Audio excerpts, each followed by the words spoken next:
So what does a patient say about you behind your back that isn't the thing that you do? That's what we're going to talk about today, of how you can develop signature experiences in your practice to ensure you give patients something to talk about that isn't hearing aids, hearing loss, hearing health, hearing care. So should be an interesting discussion. But welcome to the Business of Hearing podcast. My name is Ollie Luke. And if you're a private practice hearing care leader that wants to grow iconic local status, grow reputation, recognition, and revenue, then you're in the right place. Now, signature experience. I always find this interesting, right? Because there's a number of businesses that have achieved extraordinary things by doing things in a slightly unique way. And there's no better example in my mind than Stardust Diner in New York. Now, if you're familiar, you'll know exactly what I'm talking about. But if you're not, now imagine you start a diner in New York. Now, what are you? You're one of hundreds upon hundreds of diners. Is there a way that you can charge significantly more than everyone else and have a queue of people around the block who want to come in at all hours of the day, or whether it's raining, whether it's snowing, whether it's sunny, people are always queuing up? You've almost got a supply and demand issue. How has Stardust Diner done it? How have they done something that diners would only dream of achieving? Well, they did something unique. They didn't just hire any waiter and waitress. They hired actors and actresses off Broadway that are currently out of work, and during serving at random moments, they break into song. So it may be that you're eating your pancakes, the next minute, the waiter that's bringing it over puts it on the table, music comes on, microphone comes out, and he's singing a big song. Everyone looks around, everyone's clapping along. It's an experience. Now, that is an interesting signature experience they've built in. Now, when you go home from New York and you tell people about Stardust Diner, who talks about how nice the pancakes were? Nobody. What do you talk about? You talk about the experience that occurred that was different. Now, am I saying that between patient fittings, you break out into song? Maybe. No. But I want to take a big example like that and go, what are the little things that we can do that give patients something to tell others about you that isn't, they help me with my hearing? And I want to give you 10 practical examples, all quite small, but all quite powerful if implemented correctly. And I've made a little list here. And I suppose before we jump in, why is this important? Well, first of all, if you can create a signature experience, it makes you talk worthy. It makes you referral worthy. It makes people talk about you. And if more people talk about you, more people know of you. If more people know of you, more people are likely to choose you. So it's one of those underlying things. And I heard a beautiful line once from Baer that says, advertising is the tax paid by unremarkable businesses. If you can build signature experiences in, you become pretty remarkable, pretty interesting. More people talk about you. And these don't have to be huge, but they can be quite fun. They can be quite interesting, and they can be quite exciting for your team to implement and for your patients to receive. So let's go through 10. I'm going to make some notes here, but let's talk about a nice little simple one. Patient comes through the door for the very first time. What could you do in order to make that experience something exciting? And I'll tell you a little simple one, is when they sit down in the waiting room and they're waiting for the appointment, rather than saying, do you want a drink? Could you hand them a menu? Like a menu, like think of the Cheesecake Factory. Like that menu is so obnoxious that's their talk trigger. Like nobody talks about the food. It's like, God, the menu is ridiculous. There's like 500 options. It's ridiculous. Like, could you do something similar? They're not expecting a menu. They're not probably expecting a drink. If you give them a menu with like 10 options on, like Diet Coke, lemonade, whatever it may be, coffee, tea, whatever that may be, could you give them something that they choose between, that is well designed, that is branded to you, that looks interesting? Like that is a talk trigger. What are they going to say? Their hearing care clinic handed them a menu, and it was almost this service of, what do you want? Can I take your order for a drink? Like that would be such a nice little talk trigger. Now, what is the logistics of that? You've got to design a menu. You've got to print it so it's nice. And then go to Costco and just buy some stuff to throw in the fridge that meets a very simple menu. It's more about the moment being created than, it's not logistically hard to do. Nice little talk trigger, nice little signature experience. What's number 2? I'm going to mark these off so I can keep count. Number 2. Well, let's say you've implemented that. Let's say you did exactly that. And what happens when the patient comes for their second appointment? Well, if you've been smart about this, what could you do? On their first appointment, when they've given you their preference for what they want for a drink, could you mark that down on their patient notes? Could you mark that down somewhere aligned to that patient? Which means when they come for their second appointment, how do you show them that you know them really, really quickly? It's like, oh, hey, Mr. Smith, welcome back. I noticed last time you asked for a chocolate bar, whatever it may be, and a can of Coca-Cola. I've got that ready there for you. It's sat next to your chair. If you want anything else, just ask. Like, once, such a small little thing, but what does that show to the patient? Shows that you care about the details, shows that you know them as a person, they're not a number to you in the system. It shows real personalized care, and it just builds like so much goodwill. Like, that is a talk trigger in itself. Logistically, is it that hard to implement? No. Is it powerful? Oh, absolutely. Like, such a simple one. What's number 3? Well, where does the patient park when they come for their appointment? So have you ever gone to park somewhere and you've got a reserved bay with your name on? I've had it once, and I knew it was a very well-developed process from a business that I was visiting. It was a business I was doing some consulting with a long, long time ago. I turned up, I had a reserved bay with my name on it, and it's like, oh, it's like you take pictures, I put it straight on social media. It's such a weird experience. It's like this thing that's reserved for VIPs. Like, logistically, is it possible for you to do? And I know the answer you're probably screaming out is no, but could it be? Like, I know it's not easy, but is it worthwhile? If you have a patient turn up and you know, okay, we've scheduled effectively for today, we know who's turning up every hour, would there be a way that you could do it? I don't know. But if you have 3 parking bays that you can alternate and you know you've got 2 to 3 patients coming every hour, is it doable? Probably. Is it worth it? Maybe.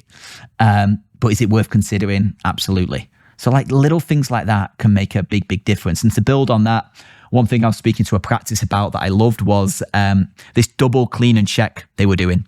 So they was having a day in the month where all patients could come for a clean and check. And while they were getting their clean and check, their car would be cleaned outside. So they had a guy come in to clean cars essentially for the day.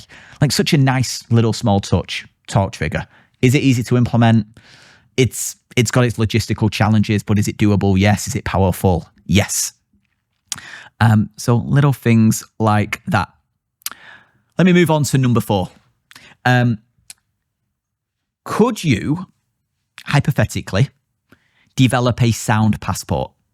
Now, what I mean by that is when a patient comes for their first appointment and they step into a relationship with you, I believe that most patients don't discover all that you do until you actually do it for them, because we're quite bad as an industry of saying, here's exactly what's going to happen over the next 3 to 4 to 5 years. Could you develop a passport that may have 20, 30 pages on it? And it's like, okay, every time you're here, we're going to stamp a page of this passport. You almost give them a journey of like, okay, this is what you need to bring to every appointment. This is going to be what we're running through. Like, simple thing to implement. Powerful. Will it have them walk away knowing this is a journey, not a destination? Will it be something that sits around, that they hold, they look after if it's printed correctly? Absolutely. Is it a huge talk trigger? No. Is it the first thing people will say about you? Probably not. Is it a nice touch? I believe so. Hopefully you're getting an idea here, right? Like, these are just little ideas. None of them are going to change your practice. They're not going to need new staff. They're not going to need lots of cost. They're going to need implementing and then become part of the DNA of who you are in your community. I believe that takes me to number 5. And number 5 is utilizing your patients for says of what goes on within your practice. So what I mean by this is through the communications you have to your patients, whether that is through email or whether that's just face-to-face with them, could you have their say in some of the decisions that you make on what the experience is like within your practice? So little easy ones right now. Could your patients vote on what's going to be on the TV in the waiting room? It's like, hey, we're considering these 4 TV shows to put on our TV while you're waiting for an appointment? Which one would you like to choose? It could go through a vote. It could be, hey, we're looking to play music that you love in our waiting room. Could you submit some of your favorite songs? We'll put it on a waiting list. Whatever it may be, like something that has the patient come along for the journey. And I've seen this in the past with many businesses is like if they're developing new logos, for example, and they're looking to rebrand as a business, have customers vote for it. Put it to the vote, because once customers have voted for it, then they've got some form of emotional equity attached to it. Like if their logo wins, they care more, they're into it, they feel like they're part of where your business is going, they feel part of the journey, therefore they're involved on a deeper emotional level. And I think the more you can get their say on some of the decisions, like, hey, we're redecorating our office, which color paint do you think would look best in this corridor? Like those little things mean that they've got a little bit of sweat equity, they've got a little bit of emotional equity in the decisions that you're making. Powerful. What is the next one? And I believe if my math's correct, number 6. I think this is a really simple one, but a really powerful one, is what is on the walls of your office. And the best thing that I've seen that I think is an idea that everybody should take is, could you frame the case studies, the testimonials of your patients? Could you have a wall of love? And essentially in your waiting room, if you've got the space, if you've got a big wall behind you, beautiful frames with a case study of your patient and a picture of them sharing their journey and why they chose you and the experience they've had and how you've helped them to achieve better hearing. Now imagine having 30, 40, 50, 100 plus of them around your office. And then imagine having one underneath that is almost like join our wall of love. And then it just becomes part of the experience, right? Is when patient gets to a certain milestone, it's like, okay, good news. We're now at a stage where we can get you on our wall of love. Here's some questions I need you to answer, and you're going to see your own face in our waiting room at your next appointment. Like, that is a nice one. What do people say when they go away from that appointment is they've almost achieved a milestone that you've built, a graduation, a moment of appreciation, a moment of impact, and they find themselves on your office wall. A nice, simple one from there. Okay, what do we move on to? Number 7. Could you have something worth stealing? Now, what I mean by this is patients take pens, they take mugs, they take things that are branded with your name on. Now, let's play the pen game. Could you make your pens so nice and so fancy that patients want to steal them and then use them as a gift? And like, there could be examples of this. Like one I heard recently that I thought was great was, certain businesses have a scent. They have a scent, like you take your Vegas casinos, they all have their own unique scent. Could your practice have its own unique scent? Could you have a scent that is iconically known to your practice? And then from there, what will patients say? Oh, it smells amazing in here. What is it? Now, you've got an opportunity there, because what you could do is sell that scent. Now, hear me out. You could have on a I don't know, over there somewhere for sale. And it could be, you could price it at $50, $100 for this scent, whatever it may be. The power is you're never going to sell it, because you're going to give it away to patients, because patients are going to take it back and they want that scent in their house. And what they're going to say when people come round and say, oh, what's that smell? The story will always link back to you. But there's ways you can do that. Like, it's so good they want to steal it. It's so good that you can gift it. Scent is a great one. Really nice quality pens that they're like, oh, this pen's amazing. You're like, you know what? You take that. That's yours. Little things like that. It's going to take some investment. It's going to take some time, but we'll really build something iconic from there. What else have I got here? The milestone. So number 8. When patients go on their journey with you, there's certain milestones that they reach, right? The milestone may be their first fitting. The milestone may be the point that, you're like, okay, everything's working great. The milestone may be it's time to step into something new. I question how we can do a better job at celebrating those milestones, especially celebrating the milestone where they're almost at a point of graduation. And by graduation, I mean, okay, you've been fitted, we've done some adjustments, we're at a stage now where great, I love what I'm seeing on my screen, you love the experience you're having, we're both at a point where we're happy now with the work we've done, and you're ready to go and take on the world, and we're here for any support going forward. Like, could you create a moment in that? And that could be a variety of things. It could be as simple as a certificate that you give them. And it could be, and I think this is the greatest idea, and it was implemented by a practice in Maryland that I thought was amazing, is could you give them a bottle of champagne, a bottle of fizz, a bottle of Prosecco, a bottle of bubbles? Essentially, it's like, hey, before you go, just wanted to give you something. I just want to give you this bottle because I just want to celebrate this moment with you. I know we've gone through a lot to get to this stage. Finally, at a stage now where we're both happy. Like, take this, enjoy it with people you love, have a wonderful time. Appreciate you joining us and excited to partner with you for the long haul. Like, what's the impact that has? What does the patient do? That bottle goes home. When will it come out? It'll come out at another moment of celebration. And what will they say when they're sat with their family at Thanksgiving, for example, when this bottle comes out? It's like, oh, my audiologist gave me this. Why? Tell us about them. Well, this. It's a story that goes on, that occurs, that isn't about what you do. It's about the way you made them feel and the signature experience that you delivered that had a pretty lasting impact on them. So 9. So there's a practice right now that we're working with that have just implemented something very unique that aligns to this. And that is this engineered experience that they create. So let me break it down.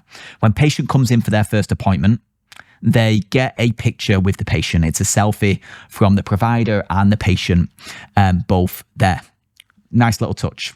Now, what do they do a couple of months later in that process when the patient's at a point where they're happy during the next follow-up is in the interim, they take that picture, they impose it on this fake newspaper article called like the Hearing Review with a headline, the patient name has achieved better hearing. And it's worded slightly differently around that, aligned to the practice name. And it's a little like fake newspaper version that they then frame and they gift to the patient and say, hey, before you go, just want to gift you this. It's remember that picture that we've taken? Like, just as a little fun thing. And it aligns to their brand name, so it's got a little bit of extra meaning, but I don't want to give too many details away. But essentially, they ask for something there with a plan of how they're going to work it in the background to create a moment a little later in the journey that has power to it. And the impact that's having is pretty monumental. And it's a relatively small touch. It requires work, requires logistics, but not complexity, just logistics. And it creates a meaningful outcome. And as we all know with those, when we know something happened earlier that then has resulted in this situation occurring and this customer service being delivered, it becomes truly quite powerful. So I'd give key consideration to how you can build something similar into your practice. Number 10. What can I finish on?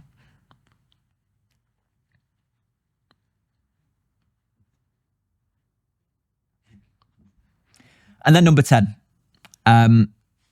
So I think there's a huge opportunity for practices to build communities. And what I mean by that is what happened to a lot of practices is, we take care of individual patients. But how can we turn that into a community? Because one thing that is likely true is a lot of your patients have things in common. They have at least one thing in common, right?